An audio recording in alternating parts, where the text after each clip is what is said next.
So second word is ghosting. એટલે પેલો ભૂતનાથમાં હતા ઈ? ના પપ્પા, ઇટ મીન્સ જ્યારે બે લોકો અચાનકથી વાત કરવાનું બંધ કરી દે અને કોઈ બી એનું એક્સપ્લેનેશન ના આપે. એનો મતલબ એવો છે કે હું જ્યારે કોઈને ઉધાર પૈસા આપું અને પછી જ્યારે હું પૈસા માંગવા માટે ફોન કરું ત્યારે એનો ફોન સ્વિચ ઓફ આવે. પરફેક્ટ. તો હજી એક નવો વર્ડ છે, બ્રેડ ક્રમ્પિંગ. હા, અરે મારે બ્રેડ લાવવાના છે. અરે ના પપ્પા, શું બ્રેડ લાવવાના છે? It means someone will give you small hints that they like you but never commit into relationship. એનો મતલબ એવો કે મને કોઈ બિઝનેસ આઈડિયાઓ બધી આપે એ મને ગમતી હોય પણ એની સાથે હું બિઝનેસ કરું નહીં. તમે જે રીતે હા હા કરો પણ એમની સાથે બિઝનેસ નહીં કરો, એનો મતલબ એ. અરે બેટા, તું આ બધું શું વિચારે છે?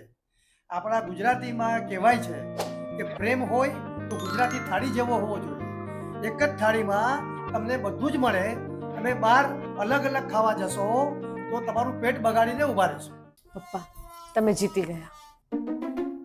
આપણી ગુજરાતી થાળી આવી ગઈ.